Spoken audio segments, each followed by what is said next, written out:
Por que a gente vai ter essa ligação entre a história do Daomé e a história do tráfico? Bom, primeiro, porque de fato ela existe no sentido de que o crescimento do Daomé, e isso é muito bem documentado, ele se dá no contexto do tráfico. Você está ouvindo o História FM.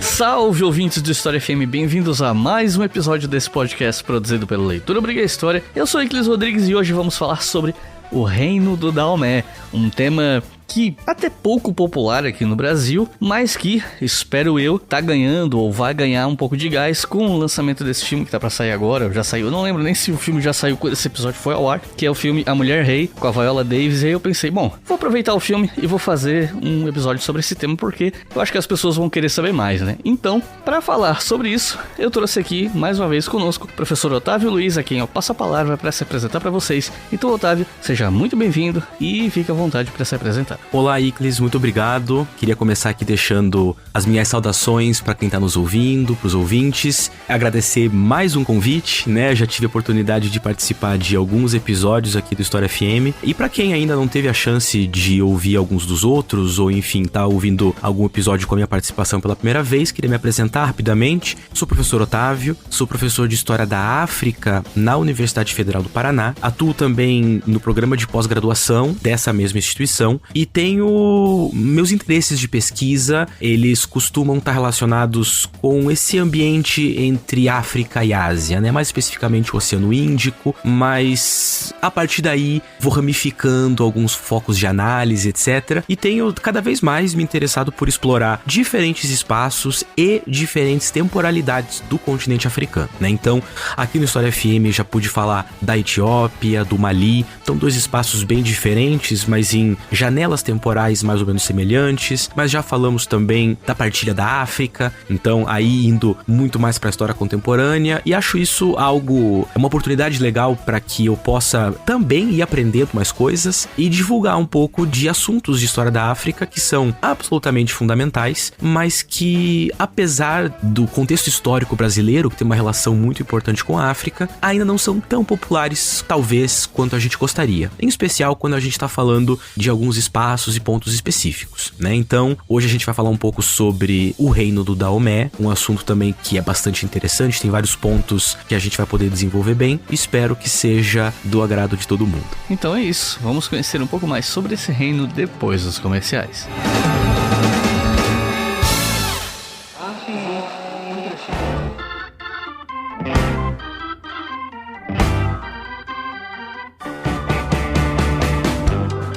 Hoje a gente tem mais um anúncio de livro, e dessa vez um livro que você pode adquirir de graça. Mas pera lá, primeiro vamos falar do livro. O livro em questão é Diáspora Africana na Paraíba do Norte, Trabalho, Tráfico e Sociabilidades na Primeira Metade do Século XIX, do Matheus Silveira Guimarães. E sobre o que é esse livro? O livro do Matheus fala sobre o tráfico de escravos na Paraíba do Norte, e pelo que o Matheus me contou, porque isso que eu falei até agora tá no título, né? Mas pelo que o Matheus me contou, essa escolha ela se deu em parte porque nessa província não tinha um grande porto de desembarque de africanos, mas mesmo assim a região dependia de escravizados para manter a economia funcionando. Então esse trabalho ajuda a entender como é que funcionava essa questão da necessidade de escravos em um lugar que não recebia eles, pelo menos não pelo mar. E, além da questão econômica, o Matheus tentou também trazer algumas experiências de pessoas escravizadas a partir das fontes que ele conseguiu sobre algumas dessas pessoas. Esse livro ele tem uma pegada um pouco mais acadêmica, então ele é mais indicado para historiadores e estudantes de história que gostam dessa temática de escravidão e tráfico de escravos para o Brasil. Mas, se você que está ouvindo isso aqui não se encaixa nesse grupo, mas quer se aventurar em um livro mais acadêmico, você pode fazer isso. Até porque, como eu disse no começo do anúncio, você pode baixar esse livro de graça. E para fazer isso é muito fácil, você entra em historiafm.com, vai no post desse episódio aqui sobre o Reino do Daomé, e ali dentro vai ter a ficha técnica do episódio toda, nome do convidado, link para compra dos livros que o Otávio vai falar aqui no final desse episódio, mas ali no meio vai ter o link para baixar esse livro de graça. E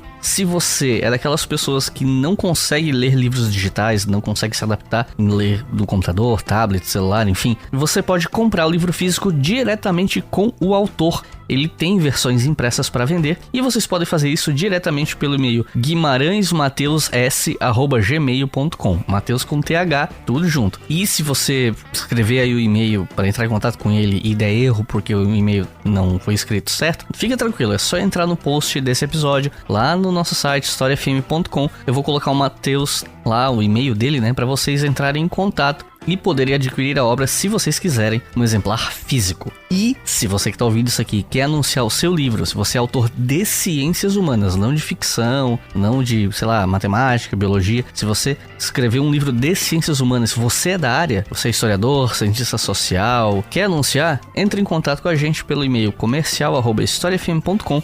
Eu te passo o orçamento e aí a gente conversa para anunciar o seu livro aqui no História FM por um preço bem camarada, abaixo do que eu cobro para as empresas, para negociar direto com os autores e dar oportunidade para vocês, autores, de divulgarem os seus livros para uma audiência qualificada, que é o público do História FM. E, lógico, que eu vou agradecer também aos nossos colaboradores no Apoia-se, porque são eles que financiam esse podcast. Ele só existe por causa dos nossos apoiadores. E para apoiar é muito fácil, é só entrar em apoia.se/história e colaborar com qualquer valor via cartão de crédito ou boleto a partir de R$2 por mês. Se você colaborar com R$5 por mês ou mais, você pode ouvir os episódios do História FM com antecedência. E os nossos novos apoiadores e apoiadoras são Lícia Brunheira, Rodrigo Costa, Luciano dos Passos, Tarcísio Vargas, Andresa Menezes, Alice Monteiro, Masashi Inoue, Vitor Teixeira, Igor Santana, Edson Furlan, Pedro dos Santos, Renato Consolaro, Gabriele Miranda, Marcelo Leite, Ana Rafaele, Thalita Sansoni e Leandro Galvão. Muito obrigado, gente. De verdade, vocês permitem que eu sobreviva fazendo podcast, o que é bem difícil. Pelo que eu tava vendo na última pesquisa da Associação Brasileira de Podcasts, só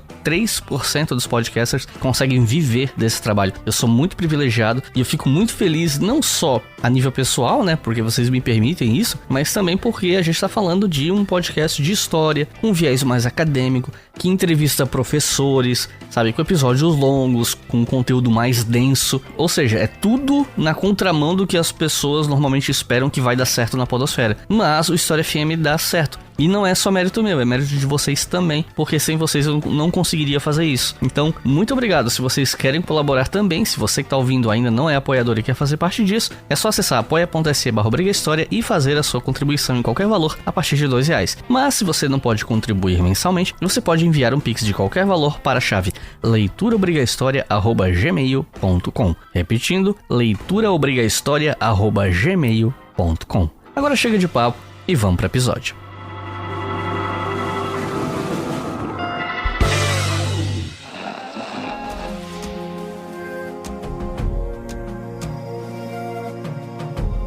Eu queria começar esse episódio fazendo uma pergunta que ajuda a desfazer uma possível confusão, né, pela qual eu mesmo passei quando eu tive essa ideia de episódio. Eu fui ler um pouco mais e aí, num primeiro momento, eu fiquei bem confuso, né? E essa confusão é, no caso, sobre a nomenclatura de Reino do Benin e Reino do Daomé. Então eu queria começar esse episódio te perguntando quando o Reino do Daomé surgiu, onde ele ficava e quais as diferenças entre Reino do Daomé e Reino do Benin, pensando aqui na geografia, né? Essa é uma pergunta muito interessante pra gente começar, justamente por conta dessas confusões, né? Talvez assim, pra quem não saiba, o Reino do Daomé, ele hoje se chama Benin. Porém, existe um outro reino africano, um pouco mais antigo que o Reino do Daomé, mas que se chamava Reino do Benin. Então a gente tem uma situação em que há dois Benins, mas um não era Benin antigamente. E aí, claro, vai gerando uma dificuldade de se referir de maneira correta a esses diferentes espaços, né? E de fato, o Reino do Daomé e Reino do Benin são coisas diferentes, assim como hoje o país que nós chamamos de Benin, ele não é a mesma coisa que o antigo Reino do Benin. Então vamos tentar desencilhar um pouco dessa confusão, né? O que é o Reino do Daomé pra gente começar? O Reino do Daomé, ele é uma estrutura política que vai se consolidar no século XVIII, especialmente, no século XIX. Então a gente tá falando de um reino, de um período bem específico da história da África, como a gente vai ver. E ele vai surgir, a gente vai ter os primeiros sinais do que que a gente poderia chamar de Reino do Daomé, ali por volta do século XVI, mais ou menos. O que significa os primeiros sinais? Bom, o Reino do Daomé, ele é formado, em primeiro lugar, por um assentamento, uma chegada de grupos de uma etnia chamada Fon, na região sul do que é o atual país Benin. Então a gente está falando ali do oeste africano, na costa atlântica, e esses grupos Fon, junto com vários outros grupos que habitam essa região, é uma região de pluralidade étnica bastante intensa, eles vão se assentando numa região, fundam uma cidade que nós chamamos de Abomé. E como acontece em muitos casos, quando a gente está falando de estruturas políticas do continente africano, existem regiões que têm estruturas mais amplas e hegemônicas de poder, né? Por exemplo, o caso dos famosos impérios sudaneses, como o Império do Mali, né? A gente já gravou um episódio sobre, para quem se interessar. E existem outras regiões que são mais marcadas por estruturas políticas atomizadas, ou seja, estruturas políticas que são menores, são às vezes centradas em uma cidade e adjacências, o que faz com que num pequeno espaço geográfico a gente acabe tendo várias cidades, várias chefaturas, vários pequenos reinos e assim por diante. No caso dessa região que a gente está falando, que é sul do Benin, ali pertinho do sul da Nigéria, a gente tinha uma série de pequenos reinos, diferentes grupos étnicos formando pequenos reinos ali, e claro, uma estrutura mais ampla ali mais pro leste, que era o chamado Império de Oyo, né? Um império formado por grupos de etnia Yorubá, é uma etnia bastante famosa, é um grupo étnico, na verdade, né? Não é só uma etnia. Mas os Yorubá são muito famosos porque tiveram bastante atuação no período de tráfico transatlântico de pessoas escravizadas, o que resultou numa leva muito grande de pessoas de origem Yorubá no Brasil. O mesmo acontece com o Reino do Daomé, inclusive, mas a gente já chega lá. Então, a gente tá falando aqui do século XVI, ali passando para o século XVII, esses grupos Fon, eles vão se assentando nessa região do sul do atual Benin e ainda são um espaço político, uma força política relativamente pequena, estão ali numa situação de obediência política a alguns outros reinados, mais especificamente 2 reinados. Aqui quando eu digo reinado, estou falando de cidades que controlam regiões, assim, não é nada extremamente amplo. Mas nesse momento, que do século XVI para o XVII, a gente está vendo um Daomé que deve obediência política a 2 outros reinos que estão mais ao sul, os chamados reinos de Aladá e de Uedá. Então a gente tá pensando em, de novo, pequenas relações. É bastante importante que a gente leve isso em consideração, porque esse reino do Daomé, ele vai se tornar uma estrutura mais considerável e vai ter um papel impactante na história da África e do Atlântico, justamente por um caráter mais expansionista. Então vai começar a se formar esse reino e logo ele vai buscar conquistar reinos ao seu redor, em especial Aladá e Uedá. E esse nome Daomé, da onde que ele vem exatamente, né? Por que a gente está falando de Daomé? Porque um nome comum, que a gente chamaria essas forças políticas, esses chamados reinados na história da África, seria pelo nome do grupo étnico dominante. Então o reino do Daomé seria o estado Fon, né? Os Fon formam o Daomé. A ideia de reino talvez dê uma ideia um pouco mais eurocentrada, digamos assim, para o tipo de estrutura que a gente está geralmente pensando em certos espaços africanos, mas pronto, é um nome que se popularizou. Esse nome Daomé tem algumas lendas de fundação da primeira estrutura política, mas uma delas é sobre um chefe local que ofende os primeiros governantes Fon, ele é assassinado por isso, e aí o nome Tanhomé significaria algo como a cidade do corpo, uma coisa assim, justamente porque teria sido erigida essa estrutura sobre o corpo desse inimigo, né? Então, uma coisa um pouco violenta, mas é uma das lendas que a gente tem, né? Quando esse estado começa a se estruturar, a gente tá falando, de novo, do século XVI, do século XVII, um momento bastante paradigmático na história da África, porque a gente tá começando a ver, em especial nas regiões costeiras, a presença de europeus. Nesse momento, a presença dos europeus, ela não necessariamente é uma presença de cunho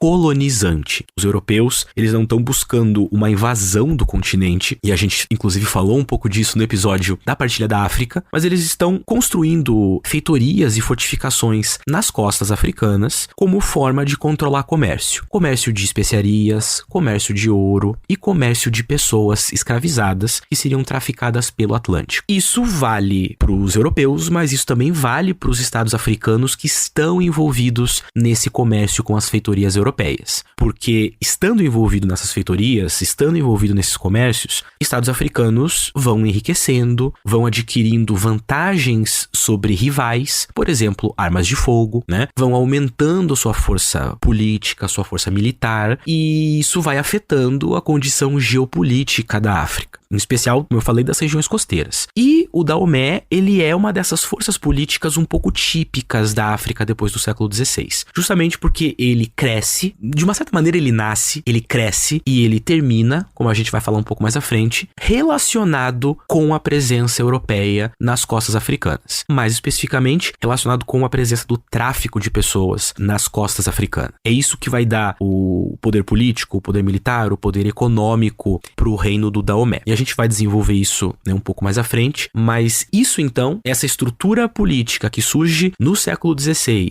baseada num contato com a escravidão transatlântica, é o chamado Reino do Daomé, que no seu início a gente poderia chamar também de FON, né? Agora, o Reino do Benin é uma estrutura completamente diferente, é uma situação aqui até histórica completamente diferente. Porque o que nós chamamos de Reino do Benin, ele é um reino muito mais antigo do que o Reino do Daomé, né? A gente estima que as bases políticas do Reino do Benin datam do século XII, talvez até um pouco antes. Então a gente está falando aí de 500, 600 anos separando um e outro. O Reino do Benin, ele é longevo também, ele vai durar até o século XIX, enquanto uma estrutura autônoma africana, mas quando o Reino do Daomé está se ascendendo politicamente, economicamente, o Reino do Benin já está num processo, a gente poderia chamar de declínio, mas já está num processo de maior esfacelamento econômico, enfim. Aonde está o Reino do Benin? O Reino do Benin, ele estava localizado no sul da Nigéria. Ele era centrado especificamente ao redor de uma cidade chamada Edo, que depois passou a ser chamada de Benin, né? Essa cidade, a gente poderia dizer que fica a mais ou menos ali uns 500 quilômetros a leste do Daomé.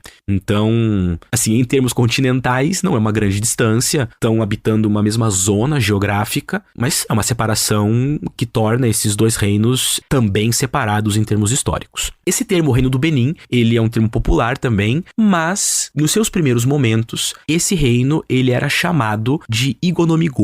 E aí, com o tempo, ele vai sendo tratado pelo nome de Benin, né? Quais seriam as diferenças, para além da cronologia histórica e da geografia, entre o Daomé e o Benin? Bom, primeiro, o Benin estava muito mais ligado aos povos Yorubá. A gente está falando aqui de uma estrutura política etnicamente bastante diferente do Daomé e estava ligada aos grupos Fon, né? Vimos, claro, Benin era muito mais antigo e meio que não, politicamente falando, não está ali competindo com o Daomé. E da onde daí vem o nome Benin no caso do Ighonomigódo, ou seja, no caso do Reino do Benin? A cidade de Edo, que era a capital, num dado momento ela vai ser chamada de Ilé-Ibino. Ilé é um termo iorubá para cidade. Então a gente tem Ilé-Ifé, por exemplo, que é a cidade de Ifé, a grande capital dos Yorubá. Ilé-Ibino significaria a cidade do vexame ou algo do tipo, por conta de uma tradição oral local. E aí Ilé-Ibino, cidade Ibino, cidade do vexame, e Ibino acaba ganhando a sonoridade de Benin. Então Benin passa a ser o nome de Edo, da capital, passa a ser o nome também do Ighonomigódo, que era o antigo reino, e por conta da importância histórica mais antiga que o reino do Benin vai ter, ele vai dar o nome à enseada que tá ali nessa região, que a gente vai chamar de Enseada do Benin. Existe a Enseada de Biafra, Enseada do Benin. Se quem estiver aqui nos ouvindo tiver um pouco perdido, é só ali abrir um mapa, pode abrir o Google Maps, inclusive, que vai ver todos esses nomes, os países contemporâneos hoje, o Benin, a Nigéria e essas enseadas. Então o reino dá o nome à enseada. Por conta disso, por conta da enseada se chamar Enseada do Benin, quando o Daomé vai mudar de nome lá em 1975, a gente vai falar um pouquinho disso. Ele passa a se chamar Benin por causa da enseada do Benin, que por sua vez tem esse nome por causa do Reino do Benin, que antes se chamava Igonomigodo, né? Então é um pouco confuso, mas é basicamente um reino mais antigo, dá o nome para uma região, essa região dá o nome para um país contemporâneo. Então essa é a nossa situação. Politicamente falando, historicamente falando, Reino do Daomé e Reino do Benin são coisas diferentes. E veja, esse fenômeno de nomes itinerantes no continente africano não é uma exclusividade do Reino do Daomé que vira Benin e que não era o Reino do Benin, né? Por exemplo, a gente tem um país chamado Gana, que até os anos 50 se chamava Costa do Ouro, e daí depois que ganha independência, assume esse novo nome Gana, mas existe um outro império, um império sudanês do século 9, 10, que a gente costuma chamar de Império do Gana. Tem relação com o país Gana hoje? Não tem. Talvez tenha uma ligação de usos do passado, talvez tenha ligação de nomes que carregam um certo peso político, histórico, um senso de força do passado africano, mas em termos de continuidades políticas, estruturas, Gana antigo não tem nada a ver com Gana novo, e Benin antigo não tem nada a ver com o Benin novo, tá? A gente tá falando de estruturas separadas. Então, é mais ou menos essa a situação dessa nossa confusão aqui com o que é o Reino do Daomé, Benin, etc. É mais ou menos por aí que vai. No século XVIII, o Daomé se expandiu e isso se deu em grande medida por conta do exército, né? Porque o exército do Daomé era mais organizado, era um exército permanente, que é uma coisa que não necessariamente acontecia em todos os povos ali dos arredores. Então, eu queria te perguntar sobre os aspectos militares do Daomé mesmo, né? Como é que o exército do Daomé funcionava? Isso é central pra gente entender o Daomé, porque se o Daomé é famoso por algum motivo, ele é famoso pelo seu militarismo, né? Exatamente como você apontou. A postura bélica do reino do Daomé sempre esteve em evidência. Desde o momento que o Daomé surge como uma estrutura política relevante, competente nessa região, até o momento em que ele vai ser destituído pelos franceses na virada do século XIX para o século XX, né? Então, essa postura bélica, ela também pode ser entendida historicamente. Então, para a gente começar a falar do funcionamento militar do Daomé, a gente tem que expandir aqui um pouco o nosso contexto. Como eu comentei antes, essa região que a gente está falando, a região ali oeste, mais ao sul, de frente para o Atlântico, é uma região de poderes autônomos locais, de pluralidade étnica e, consequentemente, de competição por autoridades. Então, a gente vai ver em vários momentos diferentes entidades políticas competindo umas com as outras por influência, por autoridade, por contingentes de pessoas escravizadas, por prisioneiros, por recursos, por uma série de motivos, né? Então, a gente tem ali a competição por vias militares, inclusive, é algo que a gente vai ver bastante entre alguns desses poderes. E o Daomé, ele vai tomar isso de maneira intrínseca a si, né? Por quê? O Daomé, ele vai começar a entrar nessas competições por autoridade ali por volta do final do século XVII, começo do século XVIII, em especial durante o governo de dois reis específicos, né? Um pai e depois um filho, que são o Ruebadia e o Agadia, né? Tanto o Ruebadia quanto o Agadia, eles já trazem, a gente já percebe nos relatos sobre o governo deles, essa característica muito importante do Daomé, que é não só a sua capacidade militar, a sua organização militarística,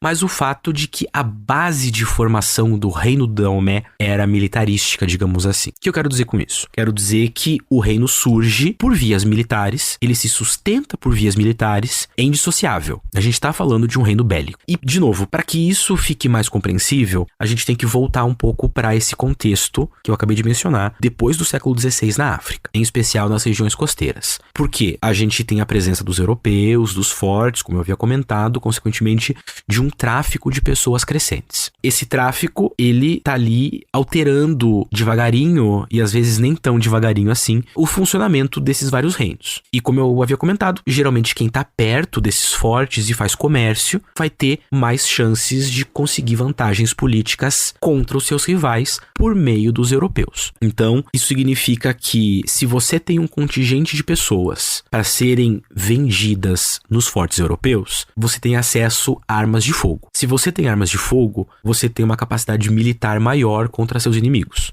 Se você tem uma capacidade militar maior contra os seus inimigos, você tem mais chances de fazer prisioneiros. E o ciclo se fecha. Se você tem mais chances de fazer prisioneiros, você tem mais chances de vender essas pessoas para o tráfico transatlântico dos europeus. Então a gente está vendo um ciclo de aumento do armamento, com as armas de fogo, etc. Aumento das guerras para suprir a demanda de pessoas, de prisioneiros, para suprir o mercado europeu, para suprir a necessidade de armas e assim por diante, né? Exatamente por isso que logo que o reino do Daomé se forma ali, no século XVIII ele já vai buscar ter essa expansão, porque ele queria estar mais próximo dos fortes europeus e queria estar ali mais próximo de conseguir armas, né? Então, a gente tá pensando um reino que tem um exército que na base faz parte da própria ideologia bélica e, em certa medida, centralizadora do rei do Daomé. A gente chama o rei do Daomé de Arrosso, tá? Arrosso é o título de rei no reino do Daomé. Então, já sabemos que essa organização começa pela ideologia. Faz parte da ideologia régia ter um exército. Exatamente por isso que a gente vai estar sempre vendo a busca por um exército forte, por um exército treinado. A gente sabe que havia um treinamento intenso para os soldados do Daomé, um exército que esteja sempre a postos, sempre bem suprido de pessoas. E isso fica evidente por vários elementos históricos do Daomé. Por exemplo, os funcionários da burocracia régia, né, os que ficavam mais próximos do rei, eles eram civis, justamente para não apresentarem uma ameaça à figura centralizadora e bélica do rei e para que todo mundo que fosse militar tivesse focado na sua função militar. A gente sabe também que o Daomé, ele fazia censos para avaliar a população e para fazer uma espécie de alistamento obrigatório. A gente está falando de um reino de extensões não muito amplas, com uma população não necessariamente muito numerosa. Então, a gente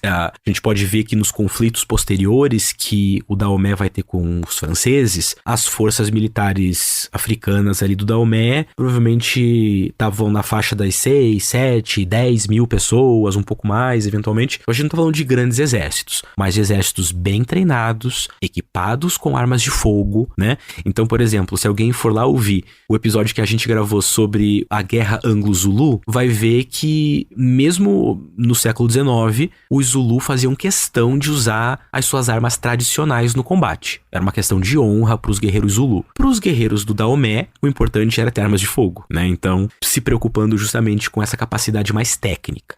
Consequentemente, a gente percebe algumas divisões com armas de fogo específicas que vão compor batalhões específicos desse exército do Daomé. Contudo, provavelmente o que mais chama atenção no caso da organização militar do Daomé é o fato de que existem políticas de gênero nessa sociedade, e a gente já vai conversar um pouco sobre isso. E essas políticas de gênero, elas também estavam voltadas para a concepção bélica da sociedade do Daomé. Isso significa que as mulheres também atuavam, e haviam regimentos de mulheres, né? Inclusive, provavelmente, a gente tinha um exército duplo no Daomé, significando que para cada oficial militar de um gênero, tinha que haver um oficial militar do outro gênero. Então, talvez não necessariamente soldados, mas, digamos, se tem um general homem, tem que ter uma general mulher, para manter um certo balanço cosmogônico que a gente vai falar um pouquinho também. O resultado, claro, é que, como o Daomé é um reino muito bem documentado pelos europeus, justamente pela sua abertura ao comércio de pessoas escravizadas, os europeus deixam vários relatos sobre as organizações militares, sociais do Daomé, enfim, e uma coisa que chama muito a atenção deles é o fato de que existem batalhões perigosos, de elite, bem treinados, compostos por mulheres, né? Então, acho que tudo isso nos mostra que, sim, de fato, a gente está falando de uma sociedade com uma boa estruturação, com uma organização, com um senso pro alistamento, com o uso de armas de fogo, com um treinamento cuidadoso, mas tudo isso está a serviço também de uma política expansionista. Talvez a gente não precisasse dizer uma política imperialista africana, eu acho que nesse caso não faz sentido, mas sim uma política expansionista, uma postura de dominação agressiva e uma ideologia bélica que está no centro da imagem monárquica política do Daomé. Então eu acho que esse é um ponto que a gente tem que ficar atento, que não é só um exército, mas é uma postura também. É uma postura ideológica estratégica guerreira, né? Não é só no Daomé que a gente vai ver isso, a gente vê isso em vários outros grupos, em diferentes espaços do continente africano. Acabei de mencionar o Zulu, por exemplo. O Zulu também tinha uma preocupação guerreira com a ocupação de cargos, com a ocupação social, digamos assim, voltada para o caso bélico. Algo muito semelhante a gente vê aqui no Daomé, mas dentro das suas especificidades, né? E uma delas é que, sendo um desses reinos que tá ligado, o seu surgimento e seu desenvolvimento tá invariavelmente ligado ao tráfico, significa que tá ligado à guerra, porque precisa ter pessoas feitas prisioneiras. E aí a gente consegue entender um pouco melhor como que funciona essa estrutura militar. For the second time in the lives of most of us, we are at war. E eu acho que para falar do reino do Daomé, a gente precisa nem que seja no sentido de atiçar a curiosidade do público, mas eu acho que é um assunto bem válido, independente do valor de curiosidade, que são as mulheres guerreiras do reino do Daomé, que é um negócio que chama muita atenção, porque historicamente a maior parte dos exércitos, dos agrupamentos militares no mundo inteiro, né, são geralmente formados por homens. Então, sempre que a gente tem algum povo, alguma nação que tem agrupamentos militares femininos, especialmente hoje em dia, isso tem aos poucos ficado mais comum em alguns países, mas, né, chama a atenção de muita gente. E aí eu acho que a gente poderia falar disso até por conta do lançamento desse filme aí, né, Mulher Rei. Eu sei que já é a segunda vez que eu tô falando do filme, mas não, eu não tô sendo patrocinado, tá? Tô falando porque sim. Mas eu ia perguntar sobre elas no bloco 3, mas eu achei que seria melhor trazer elas pro bloco 1, já que a gente tá falando da parte militar, né? Então, eu queria ouvir de você sobre a participação de mulheres no exército, entre aspas, do Daomé, se elas sempre fizeram parte, né, das forças armadas, colocando entre aspas aqui, porque é um termo bem que a gente tá acostumado a atrelar um estado moderno, né? Mas enfim, o que a gente pode falar sobre isso? Questão super interessante, né? Porque, como você falou, e eu havia mencionado antes também, se a gente chega a ouvir alguma coisa do Daomé, costuma ser, assim, com um grande grau de certeza, que o que a gente tá ouvindo diga respeito ao exército feminino, né?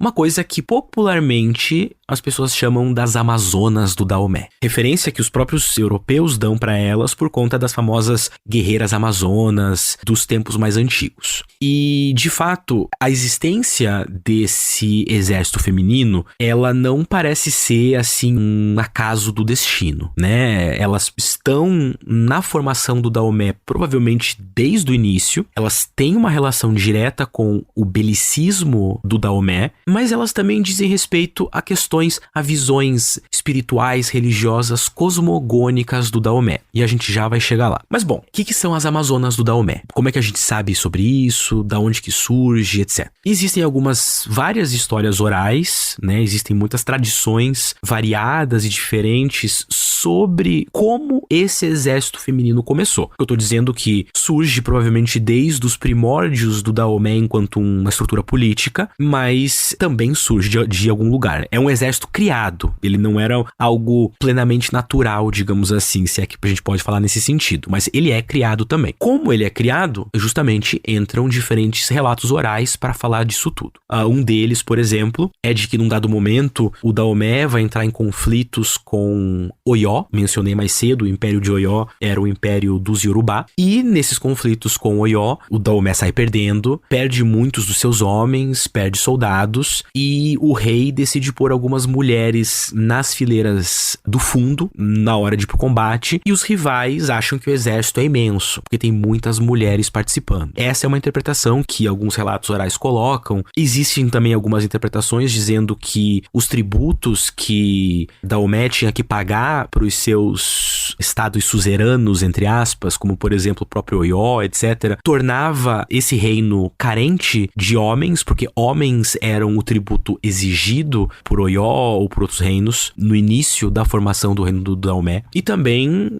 a gente pode estar falando aqui de uma mortandade muito grande entre homens, porque afinal se trata de um estado bastante bélico, não é? Então há todas essas interpretações, mas de novo, eu particularmente acho que tem a ver com predisposições tradições culturais e religiosas do Daomé. Num primeiro momento, um termo usado para as forças militares compostas essencialmente por mulheres era Gbeto, né? Então, as Gbeto eram essas mulheres soldado que talvez também fossem guarda-costas palacianas, etc. E com o tempo, a gente vai vendo elas adquirindo diferentes condições sociais, diferentes processos de treinamento e constantemente, ao longo da história do Daomé, elas vão assumindo papéis militares mais preponderantes. Mais ou menos nesse momento, a gente está falando do século XVIII, século XIX, elas passam a ser chamadas de Mino, que significa nossas mães, ou até eventualmente de Arrossi, esposas do rei. A gente viu que Arrosso é rei, Arrossi seriam as guerreiras que tinham essa ligação direta com o próprio monarca. Elas atuavam certamente como guarda-costas de princesas, de rainhas, eventualmente de reis, e isso está presente nas tradições orais também, está presente no registro que os europeus fazem de algumas tradições orais, mas elas vão ganhar fama efetivamente e a gente vai conhecer elas melhor. E elas vão ter o seu ápice num momento muito particular da história do Daomé, que a gente inclusive vai falar um pouquinho mais à frente, que é o governo de um arrosso, de um rei chamado Gezo, né? O período do Gezo foi um dos mais militaristas do Daomé e, consequentemente, os contingentes de guerreiras Minô também foi aumentando. Havia todo um cerimonial também cercando as Minô. Elas não podiam se casar, elas não poderiam ter filhos, elas eram oficialmente casadas com o arrosso, com o rei, né? Mas de maneira prática elas não podiam se casar, não podiam ter filhos, elas preferencialmente deveriam ser virgens, elas também incorporavam um certo aspecto cerimonial religioso, o que já nos mostra que não há só uma dimensão prática nos exércitos femininos, há também uma função de cunho cerimonial, religioso, ideológico. Elas eventualmente, em alguns momentos pelo menos, se identificavam como homens de maneira não literal,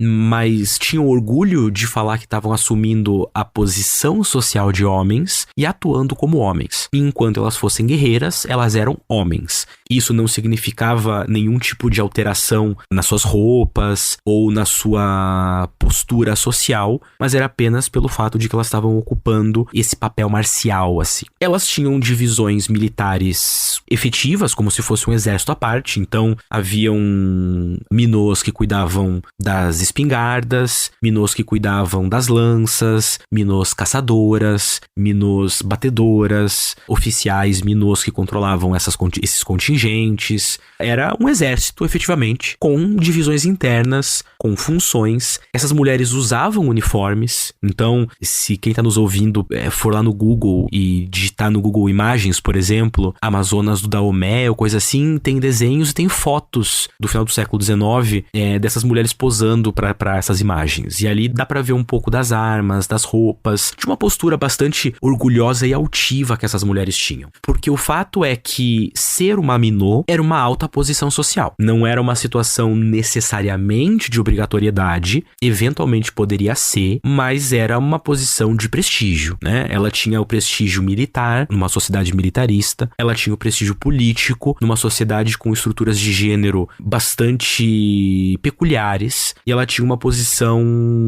econômica também privilegiada por ser uma Minô, né? Então, a gente está falando de uma estrutura aristocrática, de certa maneira, dentro dessa sociedade. Não era pouca coisa, digamos assim. Mas, claro, o fator curioso que isso traz, já para os europeus que estão vendo essas mulheres, vai criando um processo de romantização. O próprio nome Amazonas do Daomé já nos mostra como essa romantização está em efeito. Em vários casos, a gente vai ver que elas têm uma influência em cultura popular, por exemplo, né? Então, para quem já leu os quadrinhos ou assistiu o filme recente do Pantera Negra, as Dora Milaje, que são as guerreiras guarda-costas do rei, mas que também atuam em guerras, elas são diretamente inspiradas nas Amazonas do Daomé, nas Minô. E a gente poderia pensar, mas será que um reino antigo, por mais curiosa que fosse essa estrutura militar, manteria de forma quase global, assim, essa romantização com as mulheres guerreiras? E aí entra um dado bem interessante, que tudo nos indica que a atuação, ao menos cultural e social, das Minô, inclusive sobreviveu ao próprio reino do Daomé. Ou seja, depois que o reino do Daomé se torna um protetorado francês, depois que o reino do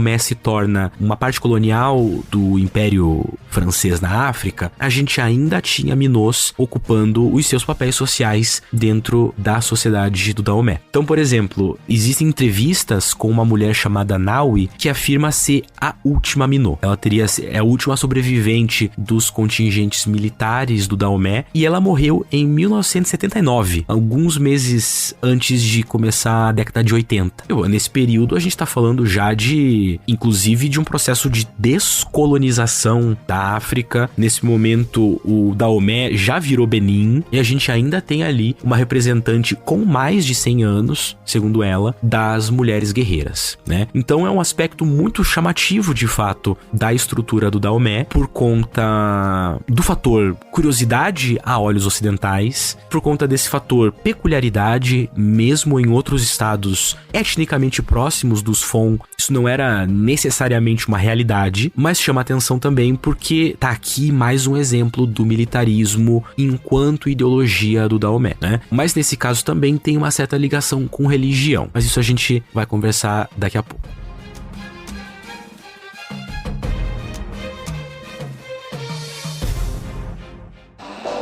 Você está ouvindo o História FM.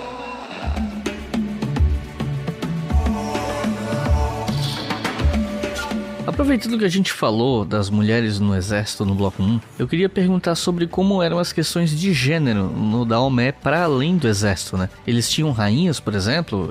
Tinham mulheres em posições políticas de poder nessa sociedade? Aqui a gente acaba voltando para algumas questões que foram levantadas ali na pergunta anterior, porque sim, o Daomé tem uma estrutura de gênero chamativa, interessante também. E da mesma maneira que a gente poderia talvez ligar a presença das Minô, esses contingentes militares femininos, a um aspecto cerimonial religioso, o gênero no Daomé também pode ser entendido por uma perspectiva de cerimonial religioso. A gente, claro, vê isso pelo exército, pela capacidade política que o exército dava para essas Minô. Levando isso em consideração, a gente já poderia imaginar então que, de fato, havia um bom espaço para o posicionamento social e político feminino no Daomé. Como que a gente pode entender um pouco desse... O que é esse espaço social? O que é esse posicionamento social que a gente pode ver para as mulheres no Daomé? Bom, primeiro ponto, que já fica muito evidente, é um elemento que não é único ao Daomé, mas a gente vai ver inclusive em reinos próximos, como é o caso do Império Ashanti, que está a oeste do Daomé, que é a presença de uma rainha-mãe. No caso do Daomé, essa rainha-mãe é chamada de Pojito, e não era só a mãe do rei. A rainha-mãe, que Pojito, era um cargo específico na corte do Arrosso, na corte do rei do Daomé. Isso significa então que há um prestígio político para a ancestralidade feminina atuante na política do Daomé. Isso já é um ponto que nos chamaria a atenção. Um outro elemento bem interessante é que a corte burocrática, política, ministerial do Arrosso, ela era composta por ministros homens, exclusivamente homens. Contudo, assim como ocorria no exército, cada ministro homem precisava ter uma contraparte feminina. Ou seja, todos os cargos políticos no Daomé, eles eram masculinos e femininos. Tinha que ter um homem ocupando um desses cargos e tinha que ter uma mulher ocupando um desses cargos. Então a gente tem coisas do tipo uma espécie de ministro da fazenda. Vai ter um homem, vai ter uma mulher. Tem um ministro de relações exteriores. Eu tô falando aqui ministro, mas obviamente que não é esse o nome do cargo, né? Vai ter um homem e vai ter uma mulher. Então, sim, mulheres atuavam politicamente no Daomé. Atuavam socialmente também. Porque, por exemplo, uma das cerimônias políticas sociais muito famosas do Daomé, que chamou muito a atenção dos europeus, era uma espécie de assembleia comemorativa anual chamada de Huetano. Essas assembleias, elas eram festas para comemorar a ancestralidade do Arrosso, do rei. Elas eram festas para comemorar as conquistas do Daomé. Elas eram festas para congregar comunidades e tomar certas decisões. Então a gente está falando de uma sociedade monárquica, com um rei que busca a centralização, mas com níveis de autonomia distrital, digamos assim, que eram resolvidas nesses Huetano. Esses Roetanos, então, tinham demonstrações militares, tinham sacrifícios humanos, era um momento de congregação comunitária do Daomé. E quando havia o momento de tomadas de decisões, da parte efetivamente de assembleia que os Roetano tinham, homens participavam e mulheres também precisavam participar na mesma condição social. Então, a todo momento tem uma versão masculina de algo, uma versão feminina de algo. Cargos na corte, uma versão masculina e uma versão feminina. Representação em uma assembleia distrital anual, uma representação masculina e uma representação feminina. General do exército, uma representação masculina e outra feminina. Isso é uma constante, assim. A gente vê em vários casos. Agora, no caso do rei, então, a questão se uma mulher poderia ser rainha, por exemplo, isso é um pouquinho mais difícil de responder, porque até a gente tem uma lista bem fechadinha de reis do Daomé, né? A gente tem a lista dos Arrosso, tem ali 8, 9 reis, mais ou menos, um pouquinho mais, num período do século XVII ao século XIX, e todos eles são homens, né? Então, temos a impressão de que o poder régio especificamente, não só o poder de tomada de decisão política, mas essa simbologia régia, o papel dessa figura que estava sentada no trono, era um papel masculino. Mulheres poderiam ser princesas, então eram tratadas como princesas da família régia, mas tem um caso específico que uma mulher governou por um ano o Daomé. A gente não sabe muito bem os dados, porque o que nos chega vem por tradições orais que estão comprometidas com políticas contemporâneas, inclusive.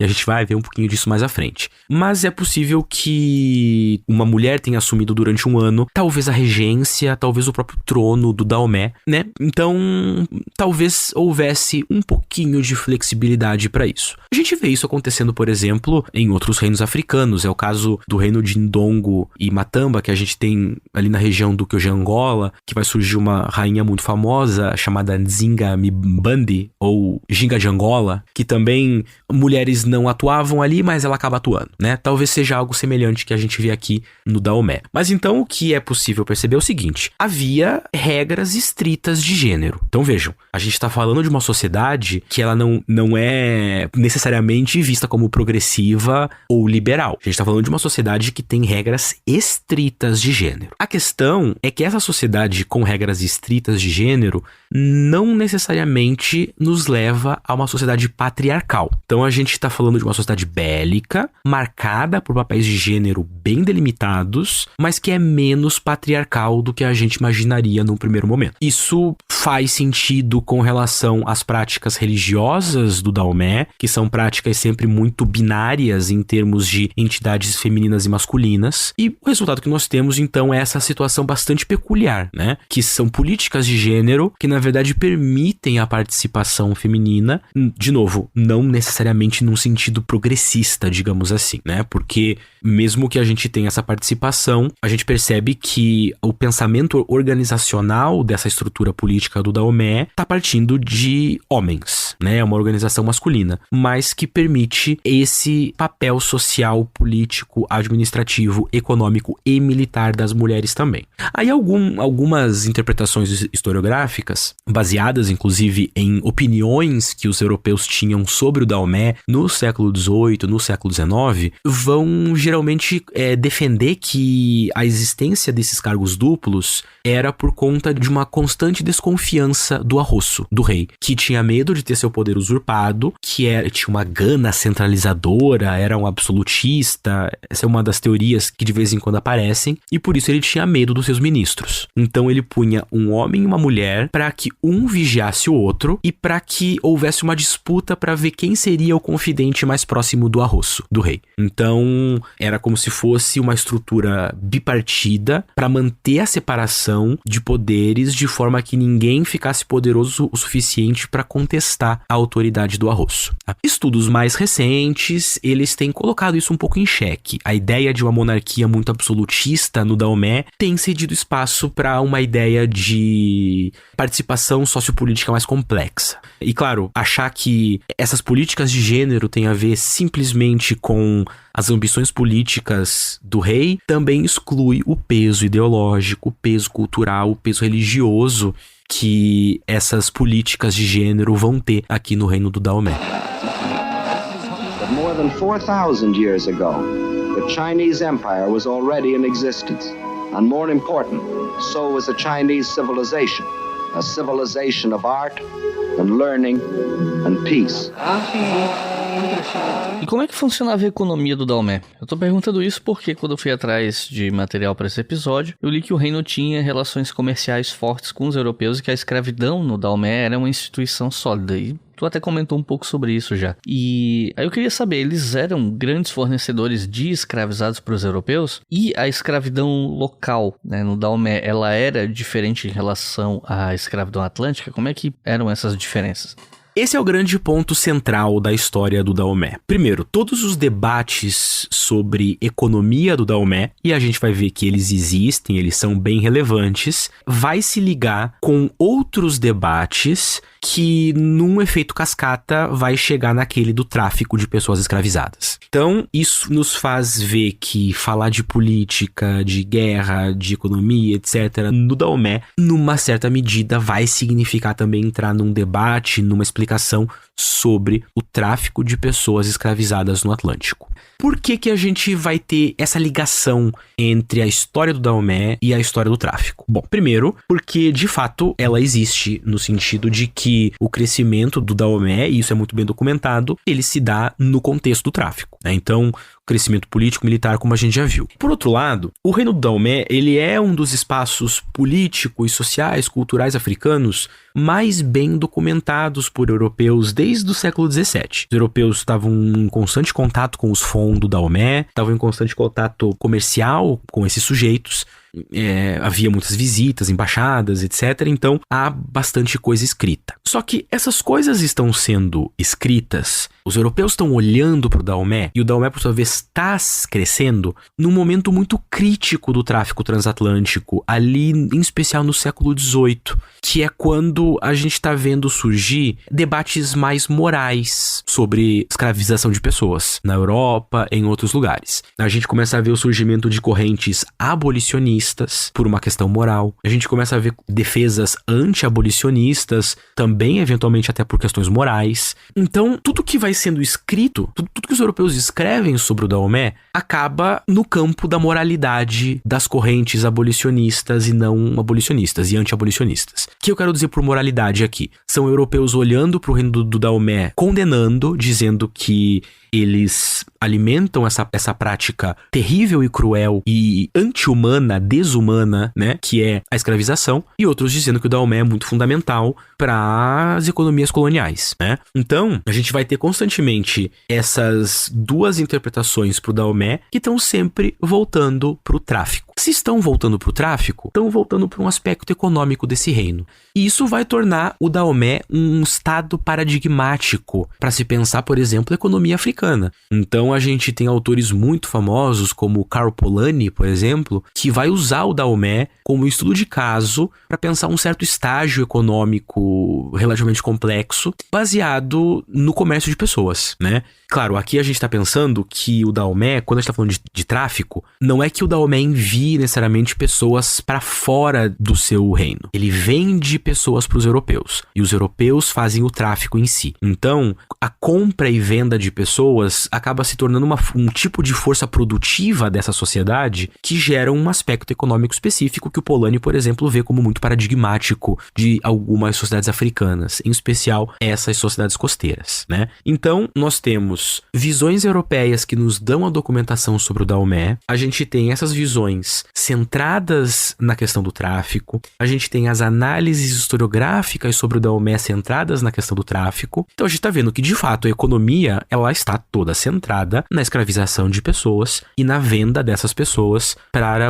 a demanda europeia, para os mercados europeus. Então, não é que isso seja só uma imagem, né? A gente pode dizer que, de fato, havia essa relação econômica direta. E aí, depois, essa é a estrutura principal da economia do Daomé. A partir daí, ela vai se diversificando aumentando, vai se ramificando em outros segmentos, mas se ramificando a partir da venda de pessoas e da escravização e da guerra. Então, esse é o aspecto fundamental. E aí é interessante a gente ver também que, localmente, até como você perguntou, a escravização no Daomé, ela era diferente, né? Então, primeiro que um aspecto importante é que o termo pessoa escravizada, a ideia, o conceito de uma pessoa escravizada, parece muito simples para nós, mas tem implicações conceituais, epistemológicas que geram muitos debates, né? Por exemplo, o que é que define uma pessoa ser escravizada? A perda de liberdades políticas, econômicas, compra e venda, desumanização, objetificação, ser uma pessoa escravizada é um estatuto jurídico, né? Então, é um grande debate. Significa, óbvio, que em qualquer outra sociedade que não aplique epistemologias, vocabulários, interpretações jurídicas ocidentais, o conceito de pessoa escravizada não necessariamente existe. Ele pode se ramificar também em outros vários conceitos e diferentes aspectos sociais. O caso da Daomé é esse, né? Havia um fenômeno de uma perda de liberdade no Daomé que era chamado de Kan-no-mon. Então, o Kan-no-mon é quando você perde a sua liberdade política. Só que você pode perder a sua liberdade política em vários sentidos. Por exemplo, haviam os Devi, que eram servidores domésticos, né? Então, a pessoa perdia a sua liberdade e atuava como um servidor doméstico. Era um Devi. Havia os Atsoato, que eram pessoas que perdiam a sua liberdade e eram empregados no trabalho. Por exemplo, trabalho com óleo de palma, né? Esse era um trabalho pesado que Atsoatos faziam, ou seja, pessoas escravizadas pro trabalho. Havia os Gbano, que eram pessoas que perdiam sua liberdade por uma questão financeira, então a gente pode chamar de uma escravidão de pagamento, por exemplo. E o mais interessante entre aspas, porque continua sendo um processo violento, o Kan-no-mon Vodunse. O Kan-no-mon Vodunse era uma espécie de escravização religiosa. Pessoas eram capturadas, escravizadas, ou seja, perdiam sua liberdade, mas o trabalho delas era atuar nos espaços de cerimônias e de templos e de altares religiosos. Então, por isso, né, Kan-no-mon Vodunse é perda de liberdade para a religião. Havia os Kemesse também, que eram criminosos, que eram exilados, então pessoas politicamente e economicamente aprisionadas, exiladas, e os Ganto, que eram os que iam ser prisioneiros de guerra que seriam vendidos ou sacrificados eventualmente. Então, o que a gente tem são processos de perda de liberdade locais que têm prismas variados, que podem assumir diferentes características. Pagamento, trabalho em casa, trabalho com a produção agrícola, trabalho nos templos. A gente pode chamar essas pessoas de pessoas escravizadas e esse processo de escravização, num sentido muito simples a gente pode, mas juridicamente pensando, se a gente vai comparar a escravização atlântica, por exemplo, e o que embasa a escravização europeia e colonial e comparar com essa, são coisas completamente diferentes, né? Tem a ver com perda de liberdade, mas o embasamento delas é completamente diferente, né? Então, a gente tem que ter isso em mente em especial quando pensa na escravização no continente africano. Existem muitos debates sobre isso, existem muitas contendas, não só historiográficas, mas também populares, sobre, imagino que todo mundo já tenha topado com justificativas de que, por exemplo, a África era um espaço continental onde pessoas já eram escravizadas, então europeus apenas aprenderam com os africanos. Tem coisas desse tipo que a gente vê por aí. E é problemático pensar dessa forma. Primeiro, porque o tráfico transatlântico ele tem um peso histórico absolutamente central para as estruturas coloniais, que não necessariamente tem a ver com a escravização que ocorre no continente africano. São coisas completamente separadas. São fenômenos históricos completamente diferentes, com consequências completamente diferentes. Os fenômenos africanos, eles dizem respeito a dinâmicas muito próprias de sociedades variadas e que não podem ser reduzidos simplesmente ao termo escravização, escravidão, etc. São coisas mais complexas do que isso. E esses fenômenos na África aumentam na mesma medida em que a demanda do tráfico transatlântico aumenta. Então, o tipo de escravidão atlântica interfere na África, interfere nas sociedades africanas demandas e interfere, no caso do Daomé, no Kandomon, na perda de liberdade. Mas são coisas diferentes. Então, com certeza, há uma grande diferença entre uma escravização local, que é um termo que a gente vai colocar entre aspas, e a escravização atlântica, que juridicamente é o que a gente entende nos debates historiográficos por escravidão. Agora, se a economia do Daomé está muito baseada no tráfico, quando o tráfico é proibido e quando a gente para de ver a passagem atlântica, quando o Atlântico se fecha, pelo menos formalmente ou oficialmente, para o tráfico, o que é que acontece com o Daomé, né? Não só com o Daomé, mas muitas sociedades costeiras, muitos reinos costeiros que crescem a partir da demanda do mercado humano europeu, eles vão entrar em dificuldades econômicas, vão entrar em dificuldades políticas, vão entrar em certas bagunças jurídicas, porque era muito comum que as leis locais fossem se adaptando às demandas por pessoas, fossem se alterando para aumentar o número de punições, por exemplo, que colocassem pessoas para serem vendidas como pessoas escravizadas, né? Então, isso acontece. A Inglaterra vai pressionando o Daomé para que acabe o tráfico. Os governantes aceitam em partes isso e se voltam para a produção e venda de óleo de palma. E aí os grandes contingentes de pessoas escravizadas, de pessoas Kandomon, pessoas em perda de liberdade, iam ser empregadas nesse trabalho. Ou seja, a maioria se tornaria atsoato, as pessoas que trabalham, né? Só que o comércio de óleo de palma, ele é muito diferente do comércio humano, do tráfico de pessoas. Tanto do ponto de vista, óbvio, moral, quanto do ponto de vista de lucros. E aí a venda do óleo de palma não vai ter o mesmo peso econômico pro Daomé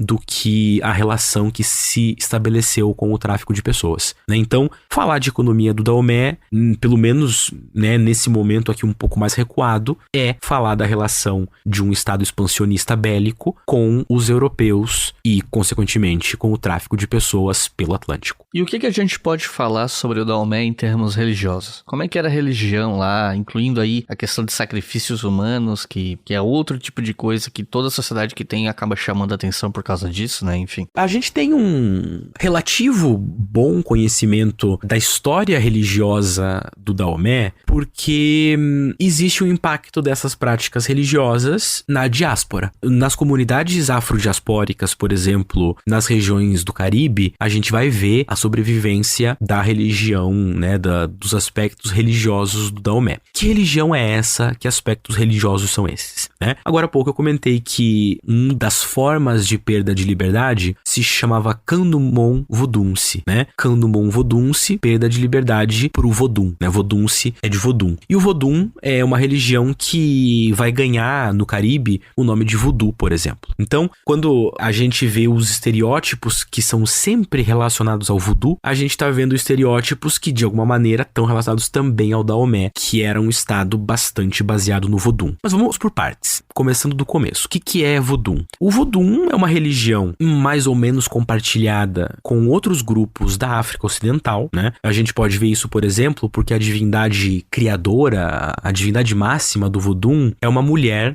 deusa chamada de Nanabuluku. E a Nanabuluku aparece entre os Yorubá, por exemplo, como Nanabuku.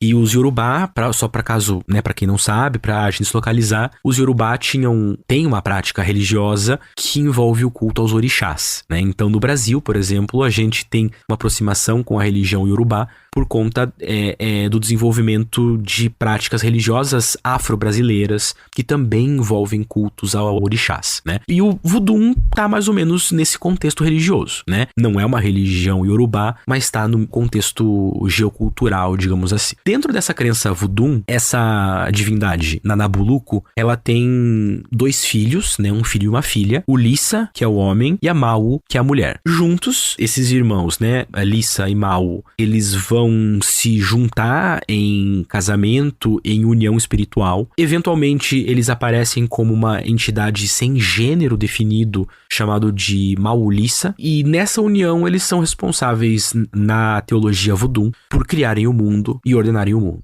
Então, essa cosmogonia do Voodoo, dos Fon, do Daomé, a gente já tá vendo, ajuda a explicar um pouco a estrutura política do reino, né? Porque a combinação de Lissa e Mau tá presente na criação do mundo, acontecendo e tá sendo repetida num microcosmos político quando a gente vê a corte dividida em oficiais masculinos e femininos, oficiais homens e mulheres, exército masculino e feminino. É uma forma de mímese, né, desse macrocosmos religioso. Então, a gente vê também que, para além desse aspecto mais cosmogônico, que talvez esteja ali presente naquilo que a gente estava conversando antes, o voodoo ele também é uma religião de ancestralidade, ou seja, se apoia bastante nas crenças ancestrais, na crença da morte e da sobrevivência da morte, na crença de que ancestrais mortos eles podem se tornar voduns, que são espíritos intercessores, eles sobrevivem e eles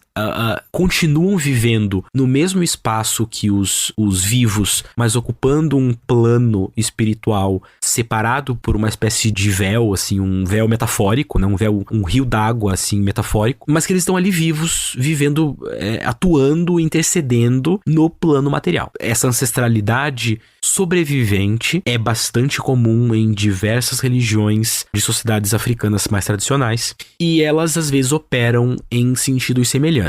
O voodoo, por exemplo, também prega que tudo, objetos, coisas, têm um certo poder espiritual, podem conter voduns, digamos assim, né? E esses amuletos, por via dos portugueses, vão ser chamados de fetiches. Um fetiche é um termo português antigo para feitiço, né? Então, quando os viajantes portugueses vão entrar em contato com religiões africanas, não só o voodoo, mas outras, inclusive, eles vão ver objetos como máscaras, como pequenas figuras de madeira, como pequenos bonecos, como material orgânico dissecado, etc.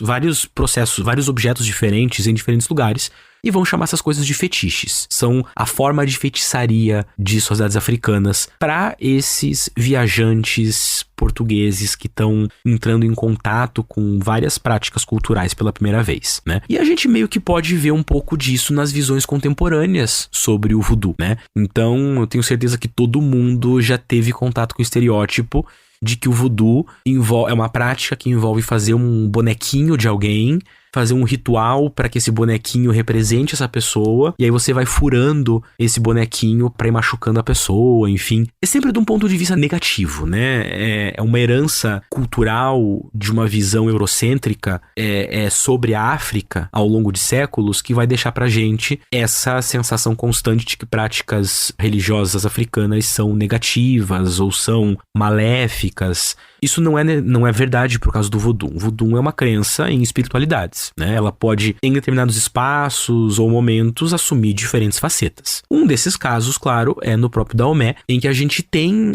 como você comentou, né, a presença de sacrifícios humanos, um aspecto extremamente famoso e chamativo também do reino do Daomé, né? A gente sabe que o Daomé, então, praticava sacrifícios humanos. Provavelmente esses sacrifícios humanos, eles começaram a ser feitos em funerais, mas a gente vai ter relatos europeus depois de que esses sacrifícios, em certos casos, assumiam dimensões completamente malucas, assim. Do tipo, no século XVIII, tem relatos de uma única assembleia em que 400 prisioneiros são sacrificados, né? O que significa exatamente esse sacrifício humano, né? Provavelmente é um aspecto religioso, né? Por exemplo, mulheres eventualmente eram sacrificadas para passar mensagens para voduns, para passar mensagens para pessoas já mortas. Então, aqui a gente está vendo um processo de sacrifício em que o sacrificado ultrapassa a barreira dos vivos com a mensagem dos vivos para chegar nos mortos, né?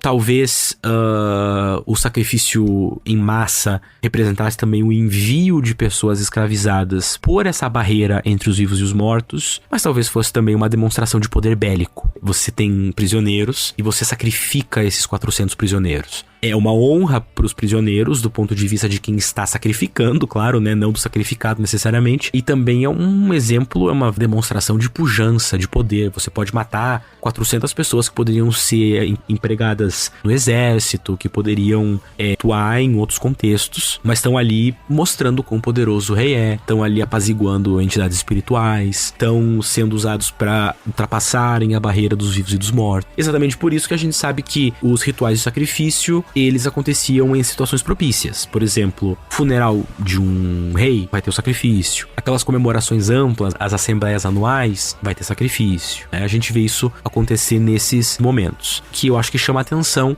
é que contato com que o Daomé tem com o tráfico transatlântico também pode ser visto pela sobrevivência do Vodun nas regiões da América Central. Na verdade, a gente encontra sobrevivências do Vodun não só na América Central, na América do Sul também, mas a presença religiosa dessas práticas está relacionada com o tráfico de pessoas que vieram dessas regiões e atravessaram o Atlântico, né?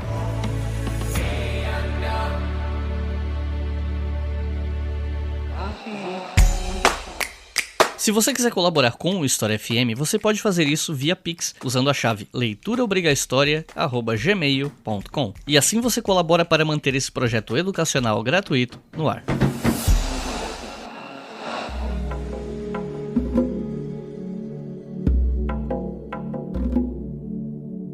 Eu queria te perguntar agora um pouco sobre lideranças históricas do Daomé, né? Porque tem vários povos e civilizações da história que o público geral sabe o nome de algum rei, algum imperador, às vezes mais de um. Mas quando se fala de Daomé, é muito mais difícil. Primeiro que muita gente nem sabe que reino do Daomé existiu, né? Então, queria pedir para você mencionar algumas lideranças que você acha que são interessantes de trazer para o público geral, né? Que se interessa por esse tipo de coisa. E queria perguntar também sobre a relação histórica do Daomé com o Brasil, levando em conta que, como foi dito até aqui no História FM no episódio sobre independência, o reino do Daomé foi o primeiro país a reconhecer a independência do Brasil, né? Então, o que a gente pode falar sobre lideranças e a relação do Daomé com o Brasil?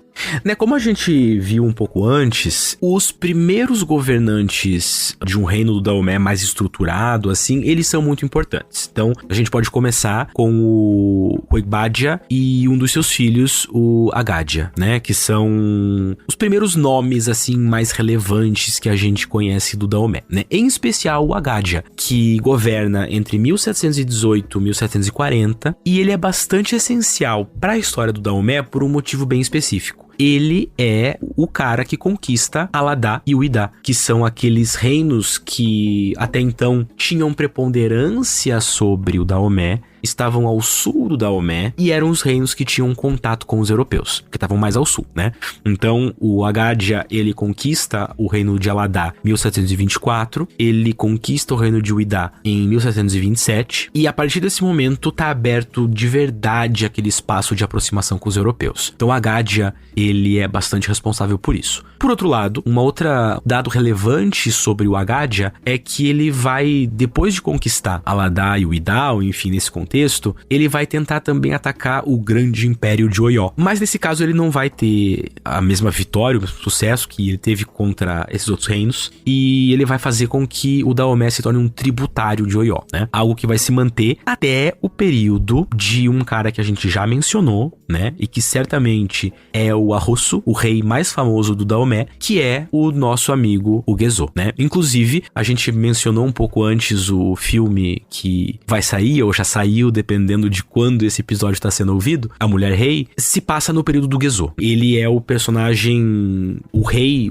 né, o Arrosso do filme é o Gezô, que inclusive é interpretado pelo John Boyega, que estava no Star Wars, enfim, para quem acompanhou a trilogia mais recente de Star Wars. O Gezô, ele governou entre 1818 e 1859. Então é um governo mais longo, bastante crítico, bastante central ali no momento bem chave da história do Daomé, né? E veja, é muito curioso, para começar, que o Gezô, ele ascende ao trono com a ajuda de um brasileiro, né? Havia um escravista brasileiro nessa região chamado Francisco Félix de Souza, e o Francisco, ele vai para a África Ocidental uns anos antes da ascensão do Gezô, obviamente com a intenção de lucrar, né? De estar mais próximo do tráfico. Ele se torna bastante famoso, se torna rico, mas ele entra num problema político com o antecessor do Gezô, é preso, e aí Gezô e o Francisco Félix, eles vão armar um conluio ali contra esse rei, e o Francisco Félix de Souza vai ajudar o Gezô a se tornar rei, né? A se tornar o Arrosso. De forma que o Francisco se tornou, inclusive, um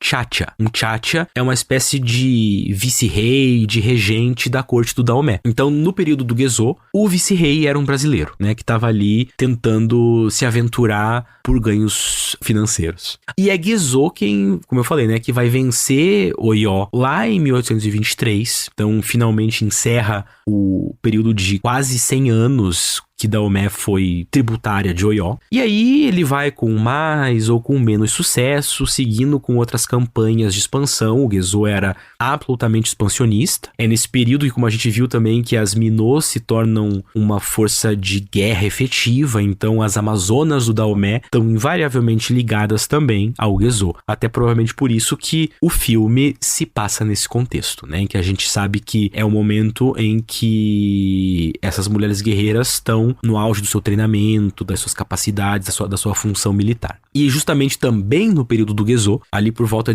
da década de 1840, os britânicos vão fechar o tráfico transatlântico, vão proibir esse tráfico e vão ir cada vez mais forçando o Daomé a parar com algo que era sua base econômica, e é justamente o Gezo que vai ter que lidar com isso. Em alguns momentos ele vai alterar um pouco a economia, vai tentar se voltar para a extração de óleo de palma. Ele também vai acabar, talvez até por conta disso, diminuindo o número de sacrifícios. Mas daí tem momentos que ele se enfesa com os britânicos e volta a fazer tráfico de pessoas e volta a cometer sacrifícios. É uma figura curiosa. E a gente vai falar um pouquinho mais sobre ele um pouco mais à frente, mas é uma figura muito curiosa. Então eu diria que, né, se a gente fosse fazer assim um geralzão de nomes relevantes do Daomé, a gente tem o Agadia, a gente tem o Gezo, e a gente também tem a possível rainha de Daomé, né, que foi a Hangbe, que foi irmã do Agadia e talvez, né, como a gente já comentou um pouco antes, tenha atuado ali por um ano mais ou menos como rainha. Então,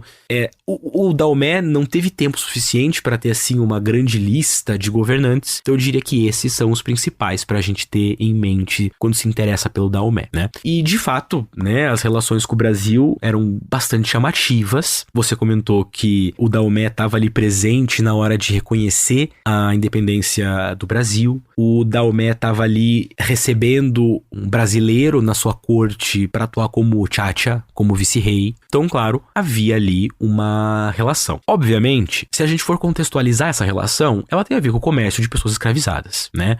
Tanto que a primeira embaixada que o Daomé manda para o Brasil é em 1750, quando, obviamente, o Brasil estava sob a autoridade portuguesa. Então, o interesse, claro, do Daomé era ter uma aproximação com Portugal também. Então, essa amizade não é essencialmente com o Brasil. É também com Portugal e é com a manutenção do tráfico. Aí, óbvio, o Brasil, acho que todo mundo ou sabe ou já ouviu falar disso em algum momento, é o espaço colonial que mais vai receber pessoas escravizadas. E o Daomé, como sendo um personagem importante nisso, vai se aproximar de Portugal, vai se aproximar do Brasil e vai estabelecer um pouco dessa relação. E aí é muito interessante também que quando a gente veja essa relação entre Brasil e Daomé, talvez num primeiro momento a gente tenha a tendência a ver isso como uma espécie de aproximação entre continente e diáspora ou algo desse tipo.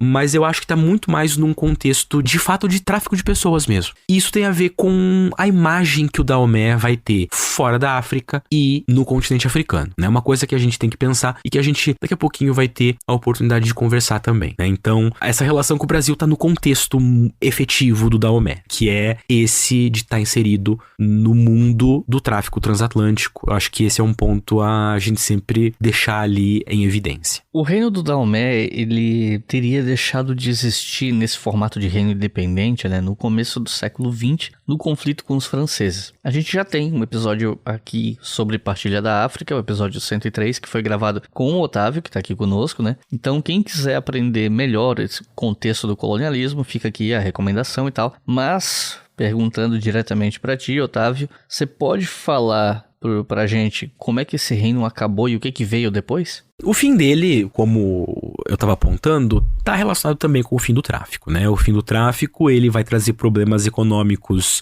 relevantes, fortes para o Daomé, vai começar a trazer alguns problemas de manutenção, exatamente porque a lógica do reino, como a gente viu, economicamente falando, dependia do tráfico, militarmente falando, dependia das expansões, que por sua vez dependiam de armas, né? Então a gente está nesse ciclo que se quebra com o fim do tráfico. Agora, isso nos isso vai nos levando a um contexto inescapável para a maioria dos países africanos nesse momento, que é a força material, ideológica e política do imperialismo, né? Então, a gente vai ter o fim do reino do Daomé, efetivamente, não só uma espécie de declínio econômico, mas seu fim efetivo no contexto da partilha da África, né? Exatamente como você mencionou. Então, o que isso significa? Significa que quando a gente está chegando ali no final do século XIX, metade do século XIX, da segunda metade para frente, modelos de ocupação ou de domínio imperialista estão ali sendo eventualmente testados por europeus na África. A França era um desses casos. A França estava já numa posição de sentir a autoridade suficiente para dizer quem ia ser protegido por ela, quem não ia, quem deveria fazer, que reino que poderia fazer o quê e assim por diante. Então, estando nessa posição de pretensa autoridade, a França acaba vendo qualquer coisinha para ser um motivo de guerra quando necessário. Isso nos leva ao primeiro conflito entre França e Daomé, né? Que acontece ali em 1890 por um motivo muito simples, assim.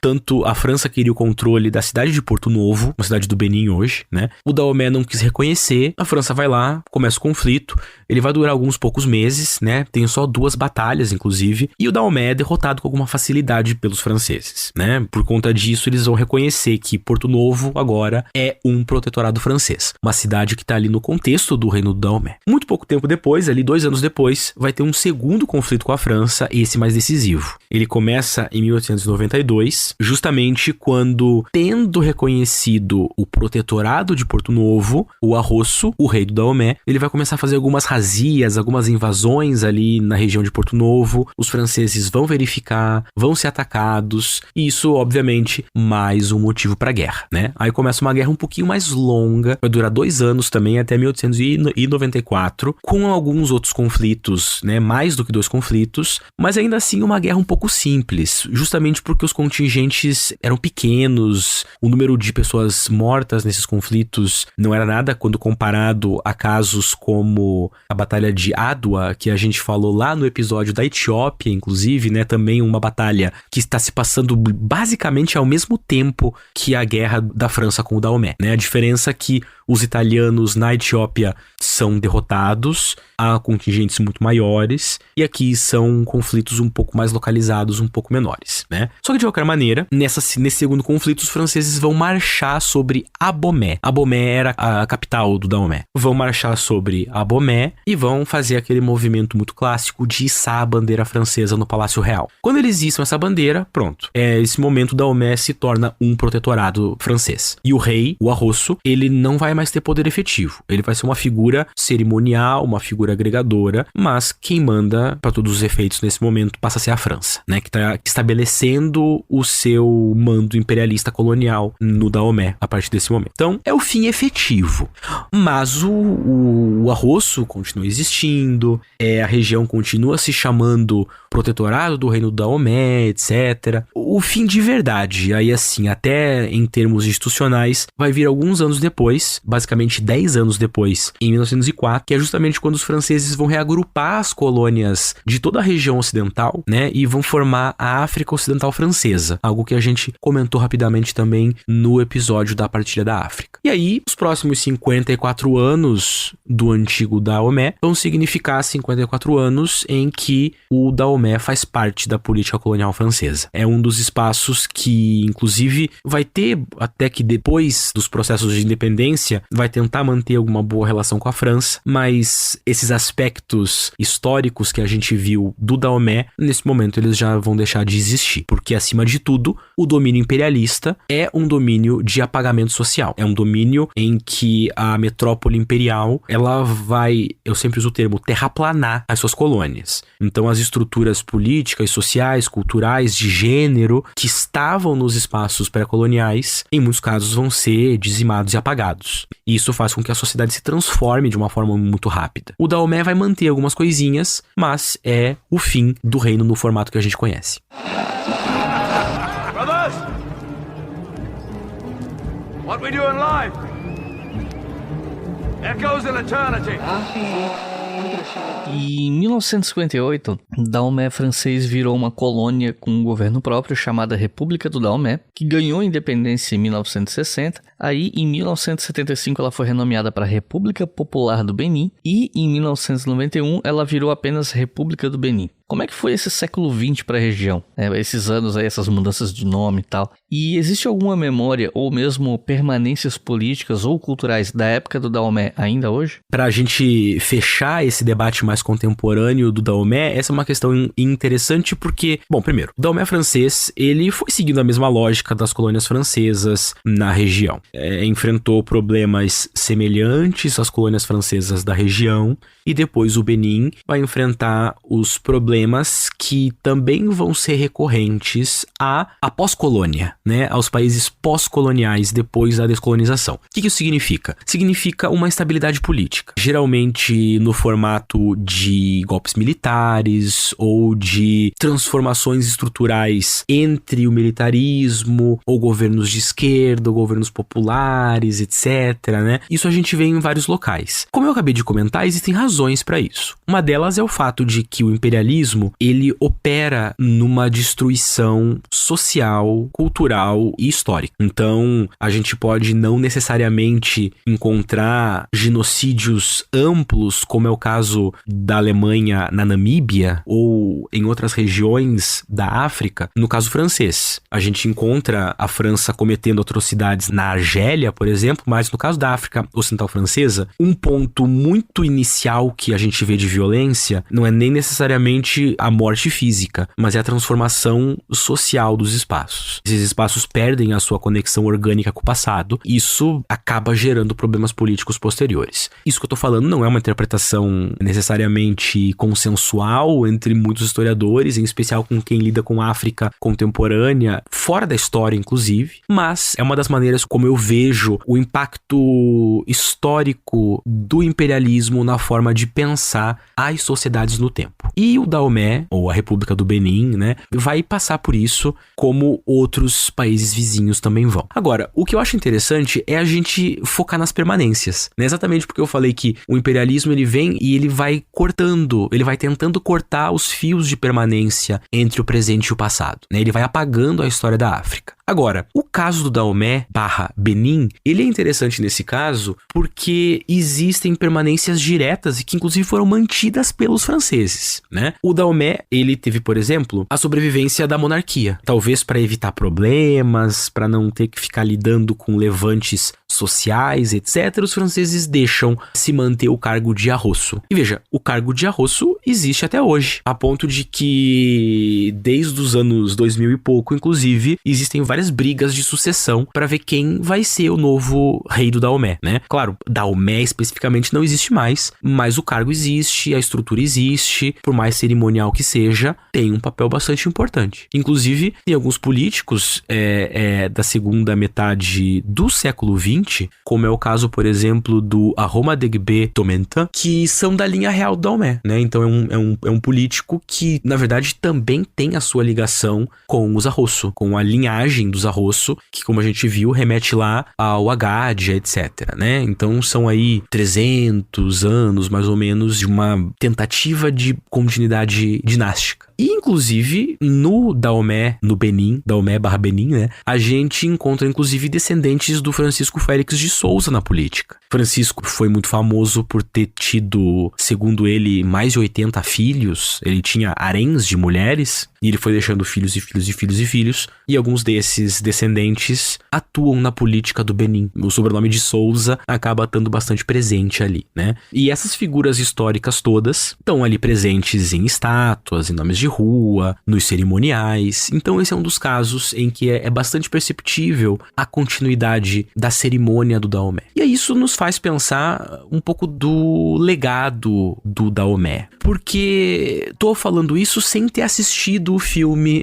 A Mulher Rei ainda, né? Mas o trailer, pelo menos, assim, julgando pelo pouco que eu li e pelo trailer, a gente consegue ver que ali há um processo de reforço positivo da imagem das mulheres guerreiras e do Daomé. Pelo menos é o que o trailer passa. Mas quando a gente vai para debates historiográficos locais africanos, o Dahomey não é necessariamente visto de forma positiva. Ele era um espaço de trauma, ele causou trauma, ele era um espaço de violência que atuou em cima da escravização de pessoas africanas. Atuou em parceria com muitas forças europeias. Por mais que tenha tido conflito também com essas forças europeias, por mais que tenha tentado resistir a essas forças europeias, é um estado em que a gente pode historicamente questionar o seu papel político, social, cultural, num contexto de tráfico. E eu me preocupei em ver alguns comentários de pessoas africanas, inclusive, sobre os trailers desse filme, etc. E eu vi um comentário bem interessante de alguém falando que o Gezo seria o pior caso possível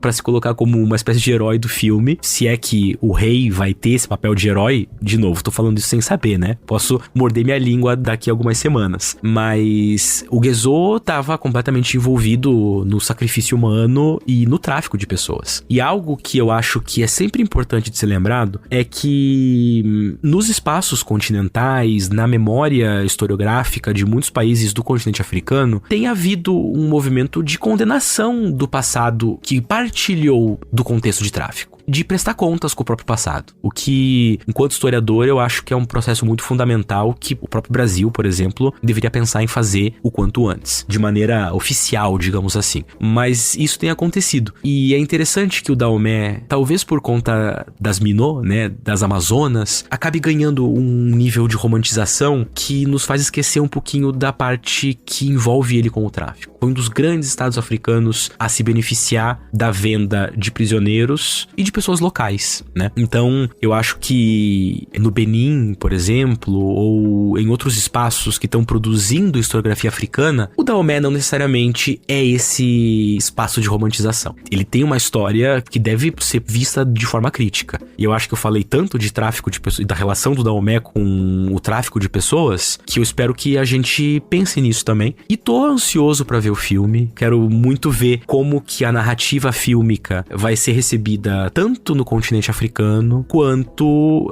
claro, por quem tem interesse histórico por Dahomey, né? Se a gente vai estar ali no campo excessivo da romantização, da mistura genérica de diferentes tradições africanas que talvez não tenham nada a ver com o Dahomey de vez em quando, vai ser interessante acompanhar isso um pouco mais à frente. E eu espero que algumas dessas discussões aqui os ouvintes possam trazer para complexificação de discursos tipo esses discursos fílmicos, por exemplo.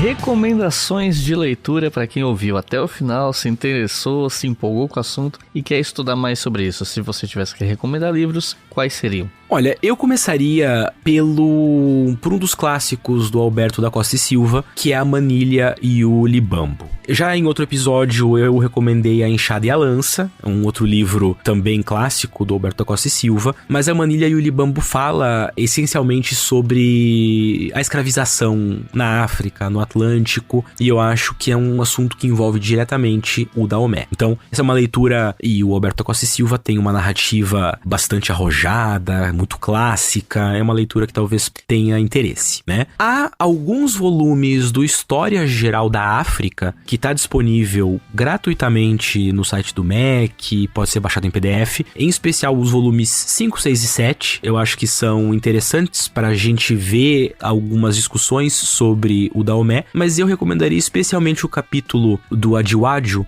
que está no História Geral da África, volume 6, que é o volume do século XVIII até a década de 1880, eu acho, que se chama o capítulo Dahomey, País Yorubá, Borgu e Benin no século XIX. Vai lidar um pouco com esse contexto do que a gente conversou. E por fim, eu recomendaria um livro em inglês, infelizmente, mas que eu acho que pode interessar muita gente também que queira ler mais sobre as Minot e as questões de gênero, que é um livro da Edna Bey, chamado Wives of the Leopard, Gender, Politics and Culture in the Kingdom of Dahomey. Significa As Esposas do Leopardo, Gênero, Política e Cultura no Reino do Dahomey, né? Lida diretamente com esses aspectos das políticas de gênero, etc., que a gente conversou. Então é uma leitura bem interessante e indispensável para quem quiser saber um pouquinho mais sobre isso. Então é isso. Otávio, tem alguma consideração final? Queria só mais uma vez agradecer, né? Eu acho, não sei se esse é o 6º ou 7º episódio que eu tô participando aqui, o que é um grande prazer. Eu tenho muita alegria em poder conversar sobre uma variedade de temas e ao mesmo tempo fazer com que esses temas alcancem mais pessoas, né? Eu sou professor, trabalho com educação e eu acho que esse aspecto de disseminação e de alcance é absolutamente fundamental. Então agradeço muito a oportunidade de conversar um pouco e espero que quem está nos ouvindo até agora tenha aproveitado bastante. Então é isso, gente. Muito obrigado por terem ouvido até o final. Não se esqueçam que os livros citados estarão no post desse episódio no nosso site historiafm.com com a ficha técnica completa do episódio. E não se esqueçam, claro, que esse podcast é financiado pela nossa campanha no Apoia-se em apoia.se/obrigahistoria. Com R$2 por mês vocês financiam todos os podcasts da casa e com R$5 por mês vocês podem ouvir os episódios do História FM com antecedência. Então é isso, muito obrigado e até a próxima.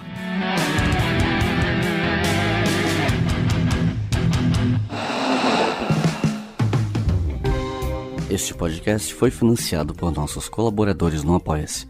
Acesse apoia.se/obrigahistoria e contribua para manter este projeto educacional gratuito no ar.